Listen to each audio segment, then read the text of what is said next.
Anansi the spider's greed would cost him everything he loved, his family, his strength, and nearly his soul. But what drove this clever creature to risk it all? The answer lies in a dark bargain made on a moonless night, when the spirit still walked freely among mortals. Once upon a time in an Asante village, where the elders say the line between the spirit world and our world is as thin as a spider's web, lived Anansi, the cleverest yet greediest of all creatures. But Anansi's legendary cunning would bring him a curse so terrible, mothers still warn their children about it today. A full belly can empty your heart, the elders would say. But Anansi refused to listen. His hunger for easy meals consumed him. Therefore, he made a journey that would change not just his life, but the lives of all those he claimed to love. The forbidden forest of Kojo loomed before him, dark and threatening. Even the bravest hunters would not venture there after sunset. But Anansi's greed was stronger than his fear. The trees whispered ancient warnings as he passed, their branches reaching like gnarled fingers to stop him. Beneath his feet, bones of those who had come before him crackled like dry leaves in the harvest season. At the heart of the forest stood the hut of Okomfo, the witch doctor whose power was said to rival that of the gods themselves. Before Anansi could even touch the door, a voice like rolling thunder spoke from within. "Enter, Anansi.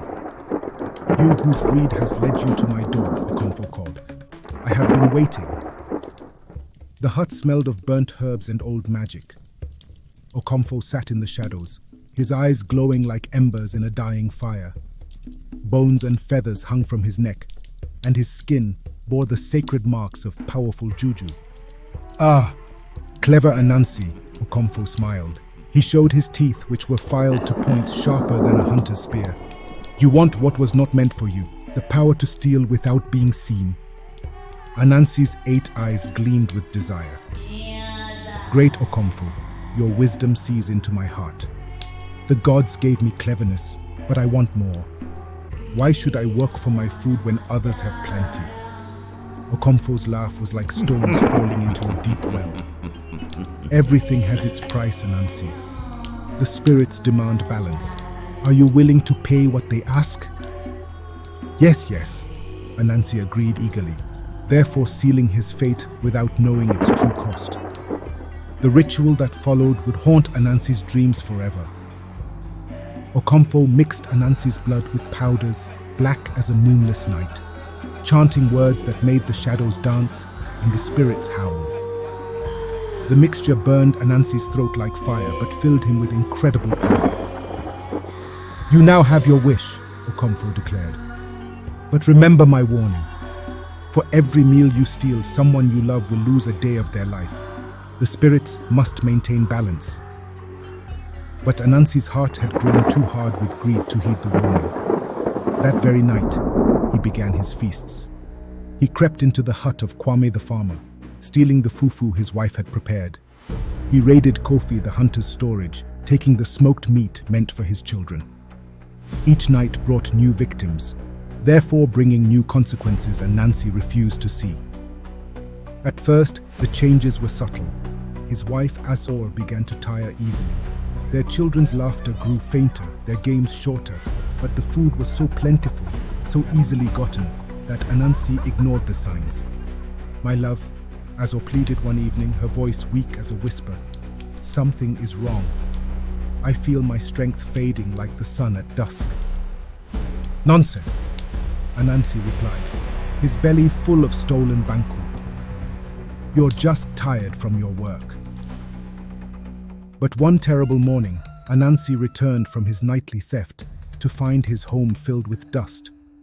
Where his family had slept now lay piles of grey ash, still warm, as if they had burned from the inside out. His greed had consumed them, just as he had consumed the food of others. Okomfo appeared in Anansi's web, his laughter now like grave dirt falling on a coffin. "I warned you, Anansi. The spirits always collect their due. Your greed has taken everything you loved." Anansi fell to his knees, his stolen meals turning to poison in his stomach. "Please," he begged, "I'll do anything to bring them back. Take my cleverness, take my powers. but return my family to me." Okomfo's eyes flashed like lightning in the darkness. "There is a way, but the price is high. You must work honestly for every meal from this day forward. Each morsel you earn through honest labor will restore a day of their lives, but it will cost you a day of your own." And so it was that Anansi learned the hardest lesson any creature can learn. From that day forward, he spins his webs with diligence, catching his food through honest work. Each meal earned adds another day to his family's lives but ages him in return. That is why the spider works so tirelessly, dear listeners, for he is paying a debt that can never truly be repaid. In the village of Asante, parents still point to Anansi's web and tell their children, "See how he works. Remember his story and know that what comes too easily often carries the highest price." Therefore, when you see a spider spinning its web with such patience and care, remember that honest work, no matter how hard, weighs less heavily on the soul than the price of greed. The elders say that on quiet nights, when the moon is hiding and the wind speaks in whispers, you can still hear Anansi weeping as he works, his tears falling like morning dew, each drop a reminder that the spirit's justice may be slow, but it never fails to collect its due. If you liked and learned a lesson from this video, please like, comment, and don't forget to subscribe for more folk tales from African mythology. Thank you.